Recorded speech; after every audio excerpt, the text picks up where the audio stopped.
donc pourquoi enseigner la phraséologie? Très très rapidement, parce qu'on a vu tout ça.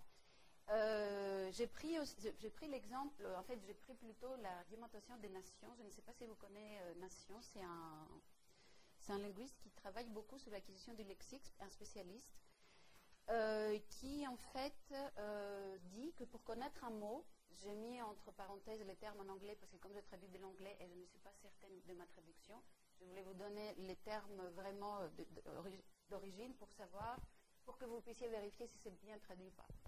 Donc, selon Nation, pour connaître un mot, un locuteur doit connaître son sens, sa forme écrite, sa forme orale, son comportement grammatical, les collocations de ces mots, son registre, les associations de ces mots et sa fréquence.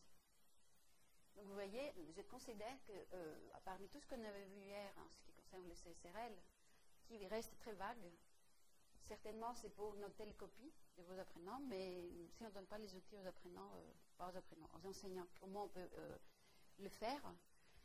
Donc, vous pouvez l'utiliser comme grille pour voir finalement qu'est-ce qu'il faut enseigner à nos apprenants.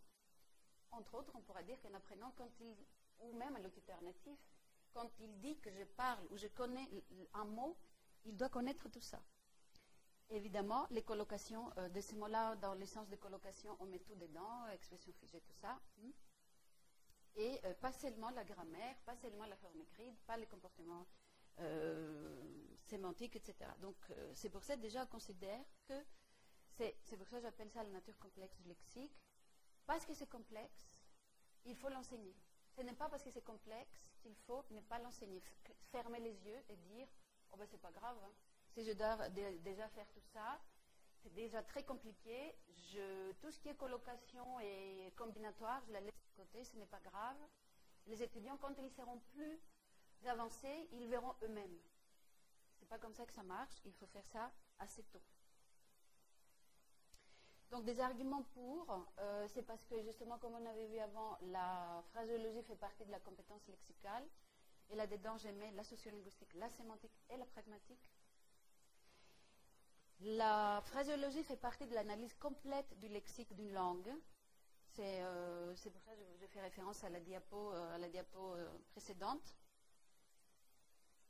Parce qu'il y a des spécificités et parce qu'il y a un comportement régulier. Justement, il faut mettre l'accent là-dessus. En fait, justement, on ne peut pas laisser nos apprenants. C'est très bien, vous allez voir comme stratégie de les faire un peu travailler sur, en fait, d'une manière inductive, c'est très bien, mais il faut les suivre, nos étudiants, il faut les accompagner dans leur stratégie de compréhension, d'apprentissage, parce que justement, ces comportements irréguliers et les spécificités peuvent vraiment l'amener loin. Et quand votre apprenant verra qu'il ne peut pas utiliser correctement cette expression, on va les corriger, il va arrêter immédiatement d'utiliser ce type d'expression parce qu'il n'aime pas faire des erreurs. Alors, ensuite, quatrième argument pour, c'est qu'en fait, un natif les utilise inconsciemment. Ce n'est pas possible pour un non-natif. Donc, il ne peut pas construire lui-même des règles, il ne peut pas faire comme il veut. Il ne peut pas faire tout ça, donc il a besoin d'être accompagné dans son apprentissage. La raison la plus importante, je considère, même si je l'ai mise à la fin, c'est parce que justement, si aujourd'hui on dit qu'on enseigne le lexique dans une approche communicative actionnelle, cela veut dire dans un langage naturel, on ne peut pas éviter ces expressions. Moi, je pense que c'est l'argument le plus important. Parce qu'on ne peut pas prétendre d'enseigner les lexiques dans une approche communicative et actionnelle sans justement le prendre en considération, parce que malgré tout ce qu'on a dit, que ce n'est pas, il faut enseigner le français standard, le français littéraire, etc. Aujourd'hui, on sait bien que notre apprenant, c'est un acteur social. Donc, comment un acteur social peut ne pas se comporter comme un locuteur natif, ou comment on peut lui mettre des barrières et lui dire tant pis pour toi, tu n'es pas français, tu es francophone, mais tu n'es pas natif, reste de côté.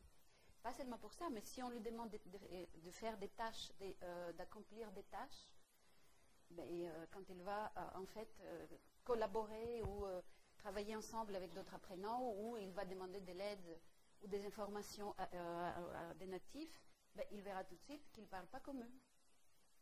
Donc voilà pourquoi alors, malgré tout ce qu'on dit, je considère vraiment qu'enseigner la phraséologie, c'est indispensable.